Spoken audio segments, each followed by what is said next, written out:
उत्तर प्रदेश मुल्क में आबादी के नजरिए से सबसे बड़ी रियासत है, तो साथ ही साथ सियासी तौर पर भी सबसे अहम रियासत है। 2022 में असेंबली इंतखाबात के मद्देनजर सियासी हलचल शुरू हो गई है। आबादी, सियासी बेदारी, तारीखी सकाफती विरासत और जंग आजादी की तहरीक के नजरिए से उत्तर प्रदेश मुल्क की एक बेहद अहम रियासत है और हिंदुस्तान की तकरीबन 16.17% आबादी की इस रियासत में रिहाइश है। उत्तर प्रदेश असेंबली इंतखाबात में जीत का जादू या दो-शुमार 200 है। इंतखाबी मैदान में उतरी जो भी पार्टियां या पार्टियों के इत्तेहाद इस आदाद-ओ-शुमार तक या इसके आसपास भी पहुंच जाएगा, अगली सरकार उसकी होगी। इसलिए आज का बड़ा सवाल यही है कि यूपी का दावेदार कौन?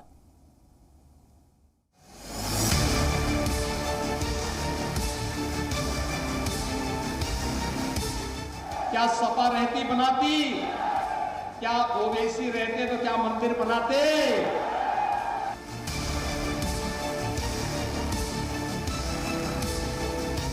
भारतीय जनता पार्टी की सरकार का जाना तय है। हिंदुस्तान में दूसरे दर्जे के शहरी नहीं, बराबरी के शहरी हैं।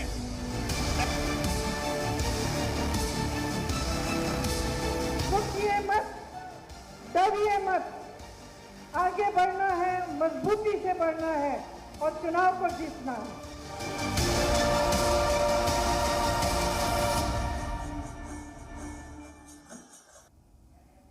उत्तर प्रदेश असेंबली इंतखाबात की तैयारियों में जुटी कांग्रेस अब पूरी तरह से इंतखाबी मोड में आ गई है। इसी को लेकर कांग्रेस जनरल सेक्रेटरी प्रियंका गांधी इन दिनों यूपी के दौरे पर हैं।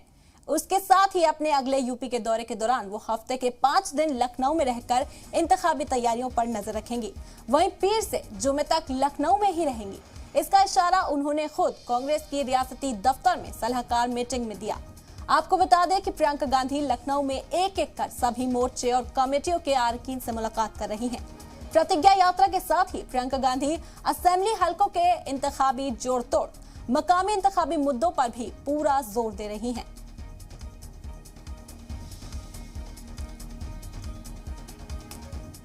आपको बता दें कि प्रियंका गांधी कांग्रेस की कमान संभालने के लिए इन दिनों यूपी में ही डेरा डाले हुए हैं और अब वो आने वाले दिनों में लखनऊ में ही अपना ठिकाना बनाने वाली हैं। वो हर जिले, हर कस्बे में जाकर आवाम के बीच पहुंचकर इंतखाबी तशहीर पर जोर दे रही हैं।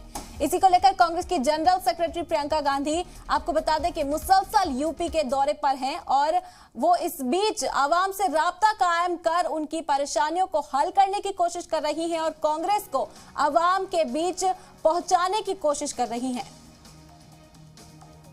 आपको बता दें कि इंतखाबी तैयारियों पर वो नजर बनाए हुए हैं। वो पीर से जुमे तक लखनऊ में ही रहेंगी। इसके इशारा उन्होंने खुद ही दिया।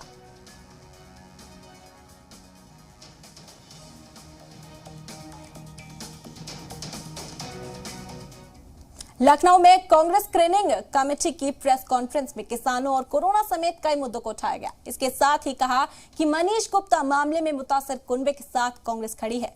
कांग्रेस स्क्रीनिंग कमेटी के अरकान ने महंगाई को लेकर सरकार का घेराव किया और 3 ज़राई क़वानीन को वापस लेने का मुतालबा किया। प्रेस कॉन्फ्रेंस में कांग्रेस स्क्रीनिंग कमेटी के रुकन दीपेंद्र हुड्डा, यूपी कांग्रेस के रियासती सदर अजय कुमार लल्लू, नसीमुद्दीन सिद्दीकी भी मौजूद रहे।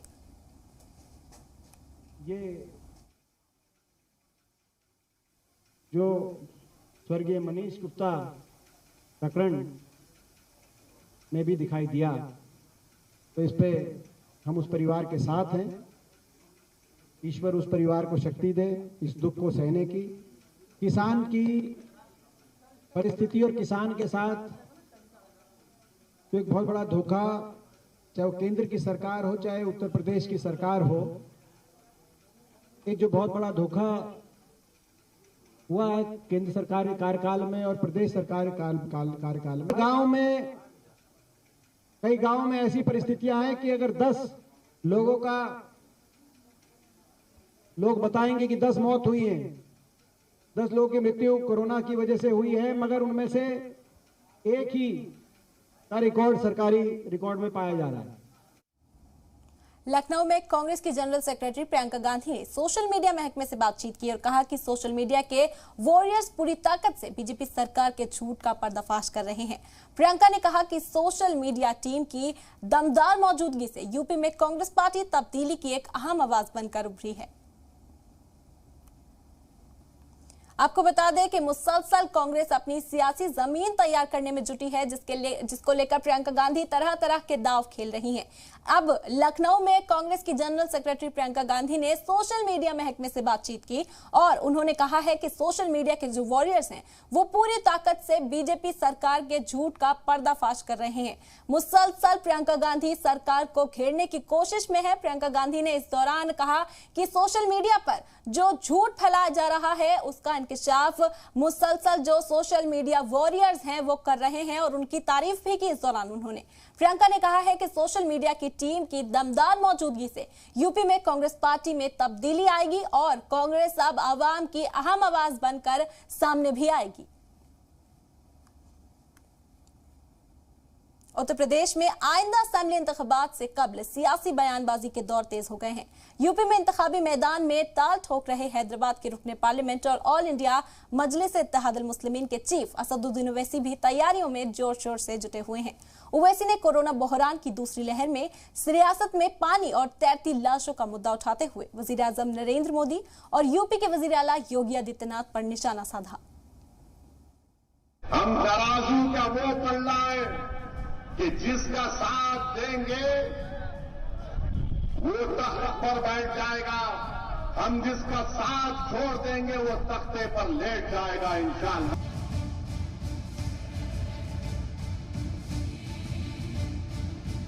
हैदराबाद से रुकने पार्लियामेंट और ऑल इंडिया मजलिस इत्तेहादुल मुस्लिमीन के सदर असदुद्दीन ओवैसी यूपी इंतखाब की तैयारियों में जोर शोर से लगे हुए हैं। ओवैसी ने बहराइच का दौरा किया और वहां एक अवामी जलसे को खिताब किया। ओवैसी ने सीधे तौर पर यूपी के वजीर आला योगी आदित्यनाथ पर इल्जाम आयद करते हुए कहा कि मार्च से जुलाई में जब कोरोना की दूसरी लहर आई तब योगी सरकार ने डॉक्टर्स की तकर्रुरी नहीं की, इससे लोगों की जान चली गई। उन्होंने मजीद कहा कि यूपी के गरीबों की जान नहीं बचा सके इसलिए पानी में बहा दिया। मैं बीजेपी की सरकार से पूछना चाहता हूं, क्या ये बात सच नहीं है कि जब कोरोना की दूसरी लहर आई मार्च से लेकर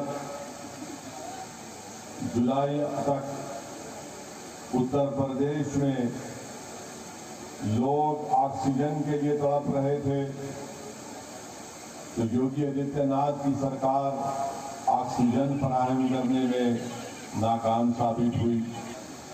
क्या बीजेपी की सरकार ये नहीं जानती कि पानी के ऊपर तालाब में, कभी गंगा के पानी के ऊपर गरीब उत्तर प्रदेश आवाम की लाशें गिर रही थी और वो लाशें इसलिए गिर रही थी कि बहैसियत मुख्यमंत्री योगी आदित्यनाथ एक नाकाम चीफ मिनिस्टर साबित हुए।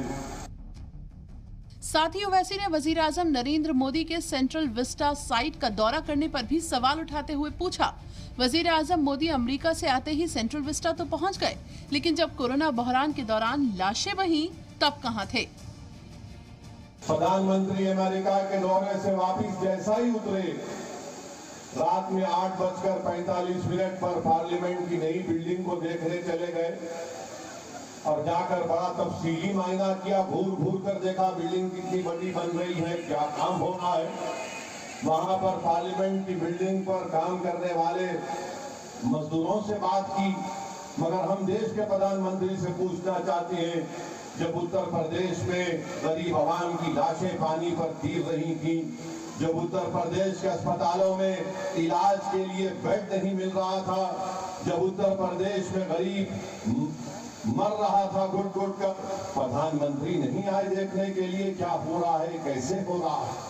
राशन मिलना है, राशन। उधर ओवैसी ने अब्बाजान पर मचे सियासी बवाल पर भी तंज कसते हुए कहा कि वजीर आला कहते हैं कि अब्बाजान कहने वालों को राशन मुफ्त मिलता है। अगर ऐसा है तो यूपी में 4 लाख अमवात भुखमरी से क्यों हो गई? मुख्यमंत्री कहते हैं कि मैं राशन सबको देता हूं और उन लोगों को पहले मिलता था जो अब्बाजान कहते थे। हम उत्तर प्रदेश के मुख्यमंत्री से पूछना चाह रहे योगी आदित्यनाथ, क्या ये बात सच नहीं है कि मोदी सरकार ने पार्लियामेंट को ये बताया, भारत की संसद को, लोकसभा को, जो मुल्क की सबसे बड़ी पंचायत है, कि पूरे देश में 9 लाख ऐसे मासूम बच्चे हैं जो भूख और फाका कशी की वजह से कमजोर पड़ चुके। तो लोकसभा में मोदी सरकार ये बताती है कि पूरे मुल्क में 9 लाख अगर बच्चे कमजोरी का शिकार हो चुके हैं भूख और फाकाकशी की वजह से, तो 4 लाख तो सिर्फ उत्तर प्रदेश के थे। क्या ये आपका विकास है योगी आदित्यनाथ? उधर उत्तर प्रदेश के वजीर आला योगी आदित्यनाथ ने जवाबी हमला करते हुए कहा कि मोदी जी का अहद है सबका साथ सबका विकास। पीएम आवास योजना का फायदा किसी का चेहरा देखकर नहीं दिया जा रहा है। उन्होंने मजीद कहा कि मोदी जी ने खवातीन के लिए इज्जत घर बनाने का काम किया है। पहले बेटियों के साथ तफरीक होती थी, लेकिन अब वो खत्म हो गई है। ओवैसी ने कहा कि उनका मकसद यूपी में मुसलमानों की लीडरशिप तैयार करना है। उन्होंने कहा कि हम अपने हक के लिए लड़ेंगे, सबने हमारे साथ धोखा किया है। कुल मिलाकर यूपी में आइंदा इंतखाब के लिए जवाबी हमलों का सिलसिला जारी है, लेकिन ऊंट किस करवट बैठेगा ये तो आने वाला वक्त ही बताएगा। ब्यूरो इनपुट्स के साथ फरीना खान, जी सलाम। उत्तर प्रदेश में अगले साल असेंबली इंतखाबात हैं। उससे पहले सियासी हलचल भी बढ़ती जा रही है। इंतखाबात से पहले छोटी छोटी पार्टियां भी अपनी रियासत चाल चलने में जुट गई हैं। प्रगतिशील समाजवादी पार्टी के सदर शिवपाल सिंह यादव छोटी पार्टियों को मुत्तहिद करने में जुटे हुए हैं, जिसकी बानगी बुध शाम उनके घर पर नजर आए। शिवपाल यादव की सियासी खिचड़ी पकाने में कौन कौन शामिल है, देखिए ये रिपोर्ट।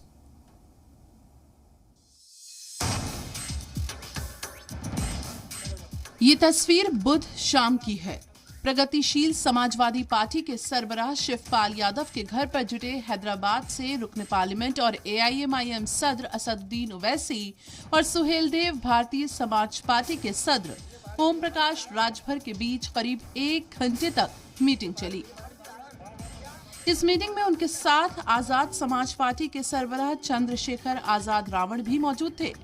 हालांकि मीटिंग के बाद किसी ने भी मीटिंग का एजेंडा नहीं बताया, लेकिन ये तस्वीर यूपी की सियासत का दर्जा हरारत बढ़ाने के लिए काफी है। उत्तर प्रदेश में 2 युवाओं ने साथ पसंद किया था जब सपा और कांग्रेस ने गठबंधन किया था, लेकिन उत्तर प्रदेश की जनता ने उस गठबंधन को खारिज कर दिया। फिर उसके बाद पुरानी दुश्मनी को भुला करके बुआ बबुआ ने सपा बसपा ने गठबंधन किया, लेकिन उत्तर प्रदेश की जनता ने उसको भी खारिज किया और भारतीय जनता पार्टी को ही चुना। ऐसे में अब छोटे छोटे दल जो जातीय समूह के तौर पर हैं, अब वो गठबंधन करने का प्रयास कर रहे हैं, लेकिन वो कितना भी गठबंधन करें, उत्तर प्रदेश की जनता विकास के मुद्दे पर योगी आदित्यनाथ जी को ही चुनेगी। यूपी में महज 5 माह के बाद इंतखाब होने हैं और इख्तिदार पाने के लिए जोड़तोड़ की सियासत उरूज पर है। उत्तर प्रदेश के सियासत में ये सभी जानते हैं कि अगर जातिगत आंकड़े सही हों और उसको साधने में कामयाब हो जाएंगे तो जीत की दहलीज आप पार कर सकते हैं। शायद यही वजह है कि छोटे छोटे दल एक बड़ा भागीदारी मोर्चा बनाकर बड़ी पार्टियों को चुनौती देना चाहते हैं और इसके तहत ओम प्रकाश राजभर, ओवैसी, रावण और शिवपाल सिंह यादव आगे आए हैं। पहले दौर की मीटिंग में 2 घंटे 40 मिनट की बैठक का दौर चला और उसके बाद ओवैसी कहते हैं कि आने वाले समय में तय किया जाएगा कि उत्तर प्रदेश की राजनीति में हम लोग क्या भूचाल लाने वाले हैं। वक्त बताएगा कि ये छोटे छोटे दल किस तरीके का सियासत करते हैं, लेकिन बड़े पार्टियों को ये विकल्प के रूप में अपने आप को पेश करते हुए दिखाई देना चाहते हैं। शिवपाल के घर पर 3 पार्टियों के सदर के पहुंचने को सियासी नजरिए से अहम माना जा रहा है। ओवैसी 21 सितंबर को भी शिवपाल से मुलाकात कर चुके हैं। इस बार ओवैसी के साथ राजभर और रावण के आने से संकल्प भागीदारी मोर्चा तश्कील की कवायद जोर पकड़ती नजर आ रही है। हालांकि प्रगतिशील समाजवादी पार्टी सदर शिवपाल सिंह यादव अभी तक मोर्चा में शामिल होने से इनकार कर रहे हैं। शिवपाल यादव, असदुद्दीन ओवैसी और चंद्रशेखर की मुलाकात ने नई संभावनाएं और नए अर्थ तलाशने फिर से शुरू कर दिए। आज उन्नाव के रास्ते शिवपाल यादव की राजा भैया से भी मुलाकात हुई और उसके बाद इस तरह की मुलाकातें निश्चित तौर पर इस तरह का गठबंधन विपक्ष के लिए ही खतरे की घंटी साबित होगा। उत्तर प्रदेश की सियासत में भले ही ओवैसी, चंद्रशेखर रावण और ओम प्रकाश राजभर के लिए कोई बहुत ज्यादा स्कोप न हो, मगर जब शिवपाल इन लोगों से मिल रहे हैं तो एक बड़ा पैगाम उत्तर प्रदेश के वजीर आला रह चुके अखिलेश यादव के पास जा रहा है। शिवपाल सिंह यादव मुसलसल समाजवादी पार्टी के साथ इत्तेहाद की पहल करते रहे हैं, लेकिन अभी तक हालात वाज़ेह नहीं हो पाए हैं। देखिए, इस तरह की पार्टियां जिनका कोई विशेष प्रभाव नहीं है उत्तर प्रदेश की राजनीति में, वो गठबंधन के लिए भटकते रहते हैं। कभी गठबंधन कर लेते हैं, फिर उसको तोड़ देते हैं, फिर साथ नजर आते हैं। वो जनता को भी भ्रमित करने का काम करते हैं और मीडिया को भी भ्रमित करते हैं। समाजवादी पार्टी के राष्ट्रीय अध्यक्ष श्री अखिलेश यादव जी इस बात को स्पष्ट कर चुके हैं, किसी बड़े दल के साथ गठबंधन नहीं करेंगे। छोटे दलों के साथ हमारी बातचीत चल रही है। समाजवादी पार्टी के लिए शिवपाल कितना बड़ा खतरा है, अखिलेश यादव इस बात से वाकिफ हैं। ऐसे में अगर शिवपाल, ओवैसी, राजभर और रावण के साथ चले गए तो यादव वोटों का खिसकना तय है और 2022 में अखिलेश की लंका लग सकती है। शिवपाल यादव ने राजा भैया से भी मुलाकात की है। शिवपाल की मुलाकातों का दौर से सपा में सन्नाटा पसरा है और ये सन्नाटा शायद किसी सियासी तूफान से पहले का भी हो सकता है। ब्यूरो रिपोर्ट, जी मीडिया। अब बुलेटिन में बात समाजवादी पार्टी के अगले दाव की। अगला दाव डॉक्टर, इंजीनियर, सहाफी और साबिक ओहदेदारान की दरखास्त पहुंची है। लेकिन सवाल उठता है कि क्या बिना सियासी तजुर्बे वाले ये उम्मीदवार समाजवादी पार्टी के नए पैर कैसे लगा पाएंगे।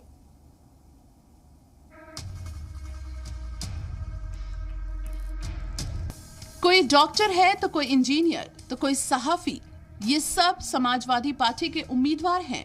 वो लोग जिनके दम पर अखिलेश यादव ने 2022 फतेह का प्लान तैयार किया है। दरअसल तमाम असेंबली हलकों से डॉक्टर, इंजीनियर, सहाफियों ने समाजवादी पार्टी को उम्मीदवारी की दरख्वास्त भेजी है। पार्टी उनकी सियासी हैसियत का अंदाजा लगाने के साथ ही जात बरादर की बुनियाद वाले इलाकों में जाती जोड़ तोड़ भी लगा रही है। अगर इस पैमाने पर अर्जी गुजार मजबूत निकला तो समाजवादी पार्टी उनके नाम पर गौर खौज करेगी। हालांकि बीजेपी इन दरख्वास्त गुजारों को लेकर समाजवादी पार्टी पर सवाल खड़े कर रही है। समाजवादी पार्टी उन्हीं लोगों को चुनाव में उतारेगी जो लोग काबिल हों। अब समाजवादी पार्टी का जो घोषणा पत्र आने वाला है उस पर पूरी तरह अमल करके जनता की सेवा कर सके, हमारा उद्देश्य यही है। हम झूठे वादे करके सत्ता में नहीं आना चाहते और नहीं हम उत्तर प्रदेश की जनता को वर्गलाना चाहते हैं। देखिए, समाजवादी पार्टी टिकट देने की बात तो कर रही है कि हम प्रबुद्ध वर्ग के लोगों को टिकट देने की बात कर रहे हैं, लेकिन जब पार्टी में ज्वाइनिंग का विषय आता है तो वो तमाम अतीक अहमद हो या मुख्तार अंसारी हो, इस प्रकार के बाहुबलियों के लिए पार्टी के दरवाजे खोलने का काम करती है। समाजवादी पार्टी केवल और केवल जाति के आधार पर, मजहब के आधार पर वो टिकट सिलेक्शन करने का काम करती है और समाजवादी पार्टी की इस पद्धति में, इस पुरानी परिपाटी में कोई परिवर्तन नहीं आया है। अभी समाजवादी पार्टी के 49 सिटिंग एमएलए हैं। इन सीटों को छोड़कर दीगर सीटों पर दरख्वास्त तलब की गई है। दरख्वास्त करने वालों में डॉक्टर, इंजीनियर, सहाफी समेत दीगर शोबों से जुड़े लोग शामिल हैं। हालांकि समाजवादी पार्टी का दांव कितना कामयाब रहेगा ये तो आने वाला इंतखाब ही बताएगा। माना जा सकता है कि इन तमाम आवेदनों के आने के बाद स्क्रीनिंग की जाएगी और उस स्क्रीनिंग के आधार पर इन तमाम बुद्धिजीवियों को भी 2022 का समाजवादी पार्टी का टिकट मिल सकता है। जराये के मुताबिक यूपी असेंबली इंतखाब के लिए समाजवादी पार्टी टिकटों की स्क्रीनिंग शुरू कर चुकी है। सर्वे और तंजीम की रिपोर्ट की बुनियाद पर टिकट तकसीम करेगी। समाजवादी पार्टी ने 403 में से 354 सीटों के लिए दरख्वास्त मांगी थी। 354 असेंबली सीटों पर टिकट की दावेदारी के लिए 4452 दरख्वास्त आई हैं। 49 सीटों पर समाजवादी पार्टी के सिटिंग रुकने असेंबली हैं। सिटिंग अराकीन असेंबली वाली सीट पर समाजवादी पार्टी ने दरख्वास्त नहीं तलब की है। इस लिहाज से एक असेंबली सीट पर औसतन 12 उम्मीदवार टिकट की दावेदारी कर रहे हैं। कुछ असेंबली सीटों पर तो 40 से 50 लोग भी टिकट के उम्मीदवार हैं। तो समाजवादी पार्टी ने एक लोकतांत्रिक तरीके से लोगों का आवेदन मांगा है और हर तरह के लोगों ने आवेदन किया है। पार्टी उस पर सर्वे कर रही है, लोगों के बारे में पता करा रही है और फिर उसमें से जो बेहतर होगा उसका चयन किया जाएगा। यूपी में खास हिज़्ब इख्तिलाफ जमातों में से एक समाजवादी पार्टी के टिकट के लिए उम्मीदवारों की फेहरिस्त हर बार लंबी होती है, लेकिन इस बार ये तादाद काफी ज्यादा है। ऐसे में पार्टी के लीडरान का हौसला भी बुलंद है। सिटिंग अराकीन असेंबली वाली सीट पर दरख्वास्त नहीं मांगे गए हैं। इसका मतलब इस सीटों पर समाजवादी पार्टी चेहरों पर दोबारा यकीन कर सकती है। इसके अलावा मुआविन जमातों के लिए भी कुछ सीटें छोड़ी जा सकती हैं। इसी के साथ इस खास पेशकश में इतना ही। दें इजाजत, आदाब।